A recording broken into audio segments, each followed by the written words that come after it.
You ever have a memory that's so burned into your brain it's like a scar etched behind your eyes? That's how I remember the night my dad shot my brother. I've avoided telling anyone, not friends, not cops, not therapists. Hell, I barely told myself. But I can't keep it buried anymore. The truth is ugly, messy, and if I don't get it out, I feel like it'll swallow me whole. It started like any other Friday night. My brother, Dylan, had gotten into some dumb argument over some girl or whatever, and Dad was already drinking. Not the fun, let's have a couple beers kind of drinking, the kind that makes your face twitch and your hands shake even when you try to act normal. I had learned to stay out of his way, to disappear, but Dylan never knew how to just shut up. He'd push Dad's buttons until something snapped.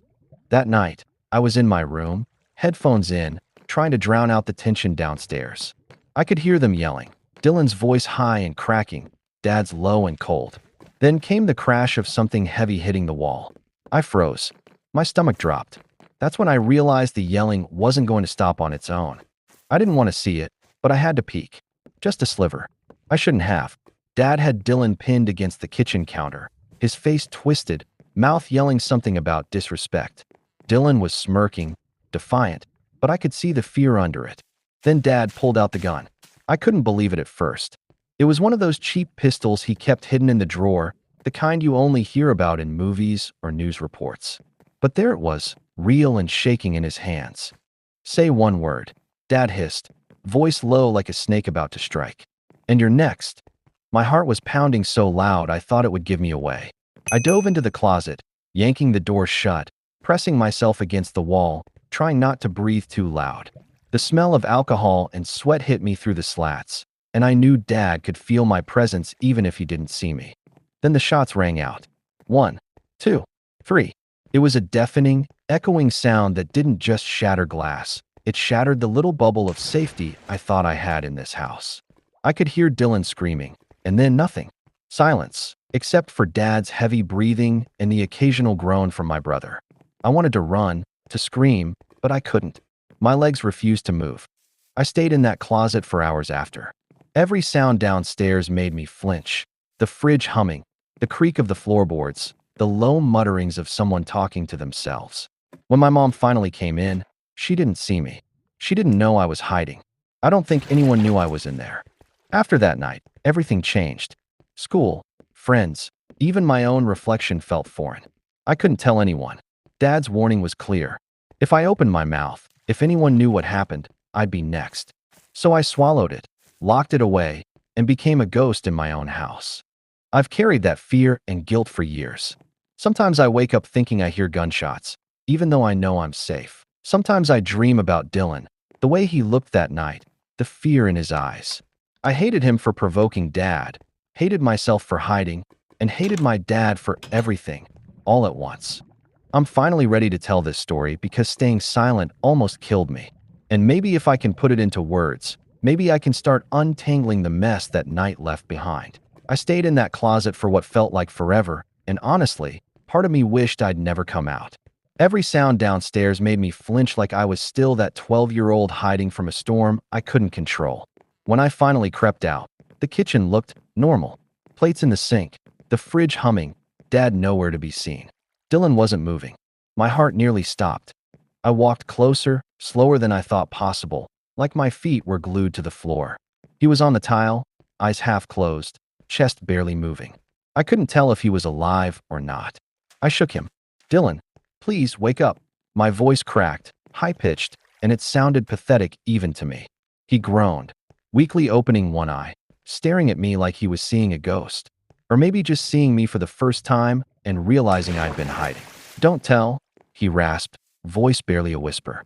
His hand reached out to grab mine, and I swear I felt every ounce of fear, shame, and something else, relief, pass through him. I nodded, choking back tears. I won't say anything. I swear. I helped him up, trying not to notice the blood smeared across his shirt. I didn't know how bad it was, didn't want to know.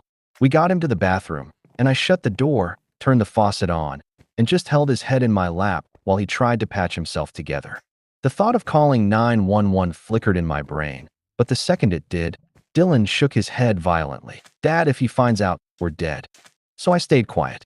I helped him clean up the worst of it, ripped some old towels into rags, tried to stop the bleeding the best I could. We patched him up, but nothing could patch the fact that the world had shifted that night. Dad hadn't just tried to kill him. He'd made it clear, any moment of weakness, any slip up, and I'd be next. I felt that like a weight in my chest, like I couldn't breathe without it pressing down. After he was stable enough to move around, we sat in the dark living room, no lights on, just the faint glow from the street lamp outside. Neither of us spoke for a while. The silence was heavy, almost alive, like it had its own pulse. Dylan finally broke it.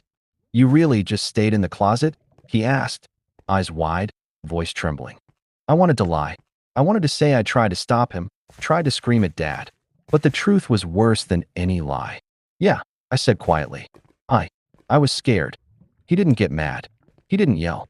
He just nodded, like he understood on some level that fear wasn't weakness. Not completely, anyway. But there was this other thing in his eyes, something I'd never seen before. Vulnerability. And it scared me more than Dad ever could. That night, we made a pact without saying it aloud. Whatever happened, we'd keep it secret. No one could know. Not the cops, not Mom, not anyone. If word got out, Dad would make good on his threats. It was like being trapped in a nightmare, except the nightmare didn't end when you woke up. The nightmare was home. School the next week was hell. Dylan walked with a limp that only got worse over the next few days. He smiled like everything was fine, but I could see it in the corners of his eyes.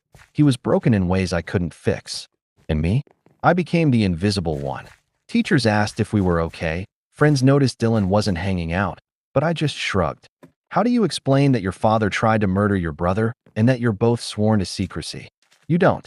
You disappear into the background, hoping the world won't notice. Dad, he acted like nothing had happened, like a bomb had gone off and he was standing on the rubble, unaffected. He never mentioned it. He never looked at us differently. But the tension, the fear, the constant undercurrent of threat, that didn't disappear. Every day, every word, every glance became a minefield. And slowly, I started noticing the little things. The way Dad kept extra locks on doors, the way he hid the gun differently each time, the way he watched us eat, sleep, talk, like he was always calculating. He didn't hit me.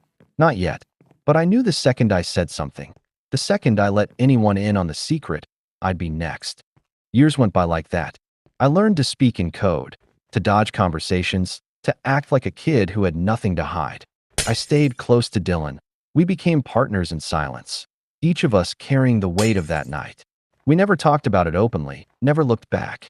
But every family gathering, every holiday, every time Dad got that look in his eyes, I felt it. The same cold, calculated fear, the same threat lingering in the air. I wish I could say I got stronger, that I overcame it. But the truth is, I just learned to live with it. And hiding? It became a skill. I could smile, joke, act normal. But inside, a part of me was still that kid in the closet, listening to gunfire, knowing if I made a sound, it'd be my last. It wasn't until I left for college that I finally felt some sense of freedom. But even then, the shadow of that night followed me. I started therapy in secret, trying to untangle myself from the fear and guilt, trying to understand how a family could survive something like that without completely shattering. Therapy helped a little. But even now, years later, when I tell people I have a difficult childhood, I don't say the words. Not the real ones. Not the ones that make the blood run cold if you imagine them. Because the truth is darker than anyone would believe. And the day I finally decided to tell my story, the day I decided to put it into words, I knew I'd be opening a door I'd kept shut for too long. But I had to. For Dylan. For me. For the version of us that night almost ended forever. College should have been my escape. Everyone says that, right? Go to college, leave your problems behind, start fresh. But you don't leave behind the kind of stuff that can make you feel like every shadow in every room is a threat. You carry it, like a stone in your chest that never gets lighter. And for me, that stone was the night my dad tried to kill Dylan, and by extension, the night I learned that speaking up could get me killed. I moved into my dorm and tried to blend in. I smiled at people, went to classes, joined a couple clubs, even went to parties when I could stomach it. But there was always this edge, this constant background hum of fear that I couldn't shake. Sometimes, I'd hear a door slam in the hallway or someone yell at a friend, and my heart would jump so hard I thought it'd burst through my ribcage. I'd picture Dad standing there, gun in hand, warning me again. It was ridiculous. It was college. And yet, it felt like home. Dylan didn't come with me. He stayed behind, working odd jobs to keep himself afloat, still limping from that night, still carrying the shame and fear we'd both inherited. We talked on the phone almost every day, and it was always coded. "How's work?" I'd ask. He'd say something like, "Same old crap." We both knew we were asking about survival, not schedules. The closet, the blood, the gun. Those weren't words we could ever speak aloud. But leaving didn't erase him. Not really. I carried him with me in every friendship, every relationship. I tried dating a couple times, but I could never open up completely. How do you tell someone, "My family is dangerous"? I've seen murder at home. I hid in a closet as my brother got shot. If I tell anyone, I might die? No one wants to hear that. And honestly, I don't think I wanted anyone to know. It felt like the only safe place was the one I'd built around myself. Silence. Then came the first real scare after college. I'd moved into a tiny apartment in the city, thinking anonymity would be freedom. And it was, until Dad found me. I knew it before I opened the door. The sound of his boots on the steps. That same slow, heavy breathing that always made the air feel thicker, heavier. I froze, heart hammering. I thought I'd left him behind, but he was still there. He'd always been there. He didn't hurt me. Not physically, but the words were sharp enough to cut. "Thought you could run from me," he said, standing in my doorway, looking exactly like he did that night. Calm, cold, controlled. I didn't answer. I couldn't. My throat felt like sandpaper. "I've been watching," he continued. "Dylan tells me everything. You think you're smart, but you're still mine." I wanted to yell. I wanted to scream, to call the cops, to do something. But the memory of that night, the gun, the shots, the fear, kept me silent. I nodded. I smiled, weak and forced. And somehow, that made him go. Not happy, not satisfied, just gone. But the message was clear. Even hundreds of miles away, even years later, I was still trapped in that house. Trapped by the memory, by the fear, by him. That night, after he left, I called Dylan. We sat on the phone in silence for what felt like hours. Neither of us had slept properly in years. We talked about things we never talked about before. The way our childhood had been stolen, the way we'd been forced to live in constant terror, the way our dad's shadow still hung over us. For the first time, we admitted something we'd never said aloud. We were scared. Not just scared of Dad. Scared of ourselves. Scared of what we'd become by surviving him. Therapy helped after that. It wasn't a magic fix, but it gave me words to describe things I'd spent my whole life hiding. I learned to recognize the panic when it hit, to acknowledge the anger without letting it consume me, to understand that hiding didn't make me weak. It kept me alive. But I also realized that hiding had shaped me in ways I didn't like. I had learned to read every room, every face, every tone, searching for threats that weren't there. I had learned to compartmentalize feelings to the point where I sometimes forgot what I even felt. And that's when I started thinking about telling the story. Not just here, not just online, but really telling it, putting it out into the world. At first, I thought about Dylan. If I could tell him, really tell him, maybe I could finally put the stone down. Maybe we could both stop carrying it. But when I brought it up, he laughed. Dark, bitter, hollow. "You think talking about it changes anything?" he asked. "It's the kind of shit that sticks. You can tell the world, it won't bring back what happened. It won't fix Dad. It won't fix us." And he was right. But I still wanted to try. Because if I didn't, I knew I'd be living with it forever. And maybe, just maybe, telling someone, even strangers on the internet, would make it real and make me feel like I could finally breathe. I can't undo what happened. I can't erase that night, the shots, the blood, the fear. But maybe, by putting it into words, I can start untangling the part of me that's been stuck there since I was 12. The part that still hears the echo of gunfire, still flinches at shadows, still wonders if saying the wrong thing will get me killed. I don't know if telling this story will help anyone understand what it's like to survive a family that should have protected you, but almost destroyed you. I don't know if anyone will read this and believe me. But I needed to start somewhere. And this is it. By the time I hit my late 20s, I realized something terrifying. Surviving didn't mean I was okay. It just meant I was alive. But being alive felt like a burden I'd been carrying my whole life. I was still that kid in the closet, still listening for the echo of gunfire, still waiting for something, anything, to go wrong. Dylan and I had drifted into this strange adult rhythm. We weren't close in the way normal siblings are. We couldn't be. Too much had happened. Too much had been left unspoken. But we had this unspoken pact. Don't let Dad touch our lives any more than he already had. Dylan worked a steady job in the city. I moved around a bit. Jobs, apartments, relationships. But the one constant was that phone call or text from him every few days. "You good?" he'd ask. "You breathing?" That was our version of saying "I love you." No hugs, no words, just survival checks.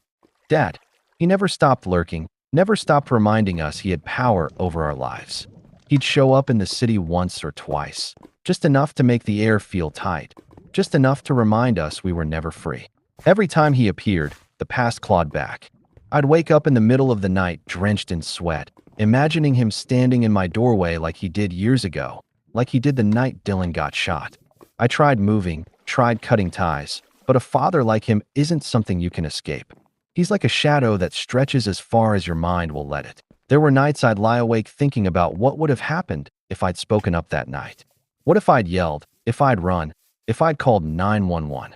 I know logically the answer. I probably would have been next. But emotionally, it tortured me. Survivor's guilt became this constant companion. Every time I felt a sliver of happiness, it came with a whisper, "You don't deserve this. You were 12 in a closet while your brother bled. You hid. You survived. That was your crime."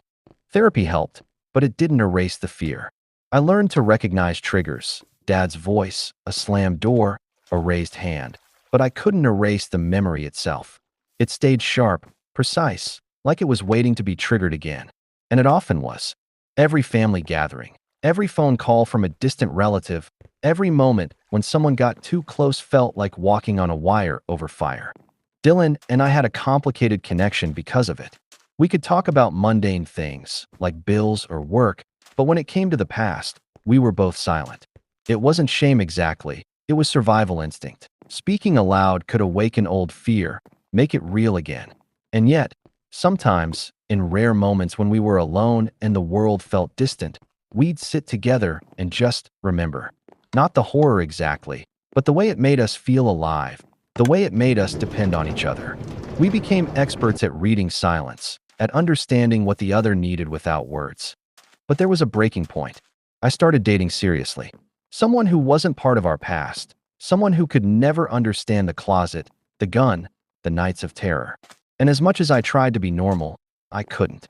I'd flinch at sudden movements, jump at doors closing too loudly, flinch at raised voices. My partner noticed. She asked, gently, "Have you ever been scared like this before?" And for the first time, I told someone some part of the truth. Not all of it, but enough to let her see a glimpse of the shadow I carried. Her reaction wasn't judgment, it was compassion. But it also reminded me of how isolated Dylan and I had been. How careful we'd had to be to survive. That's when I realized I'd been holding on to the past in a way that was poisoning my present. I started writing more, journaling the memories, putting words to the terror, the guilt, the anger. It helped a little, not because it erased the past, but because it let me control it. On paper, I was safe. On paper, I could confront Dad, confront Dylan, confront myself. Dylan didn't write. He coped differently.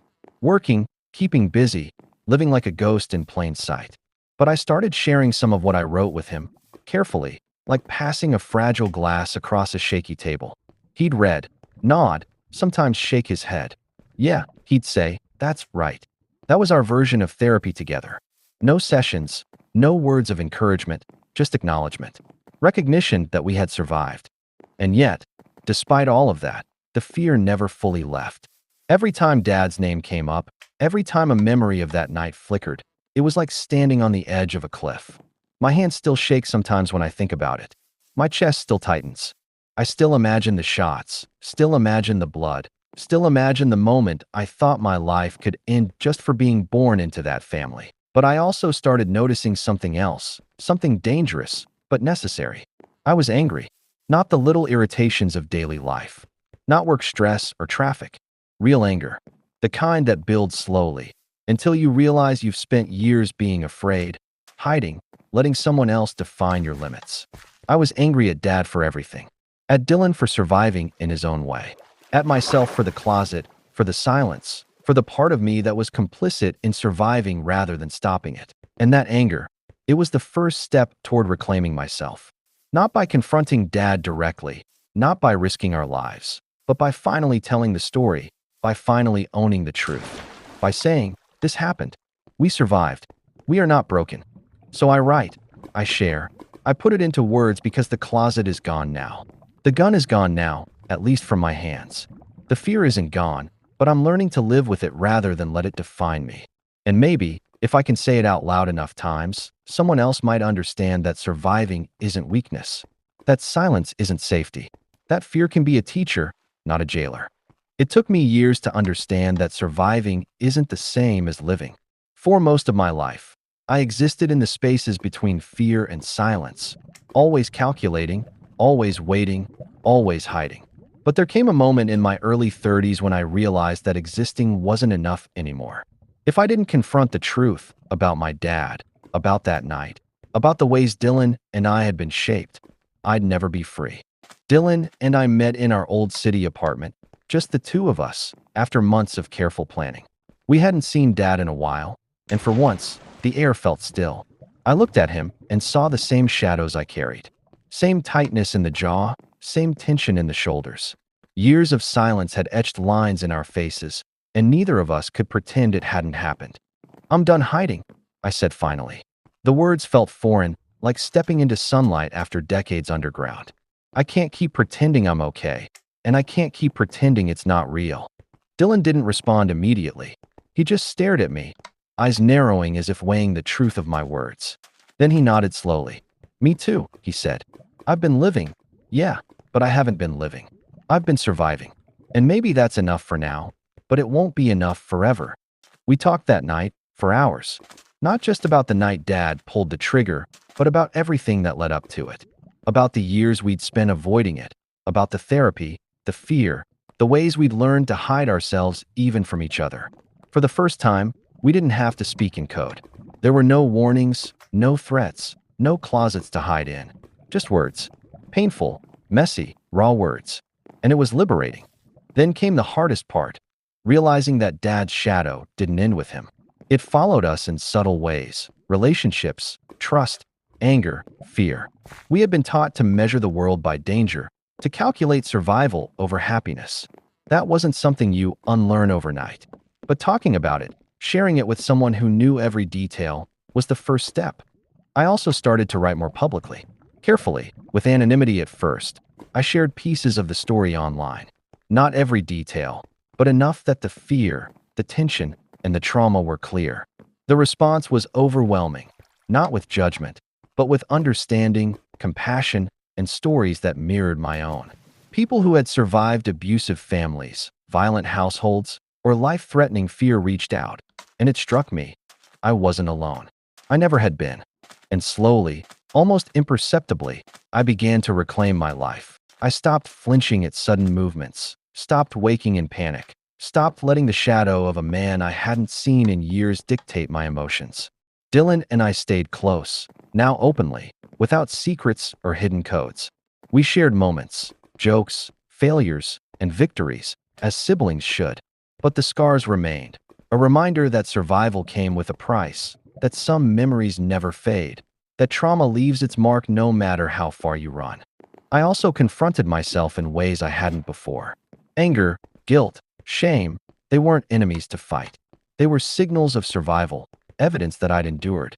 I allowed myself to feel them fully, without self-judgment, and it changed everything. I started living instead of merely existing. I started dating without flinching. I started making plans that weren't dictated by fear. I started trusting, slowly, cautiously, but genuinely. And the truth? Telling it doesn't erase the night Dad shot Dylan.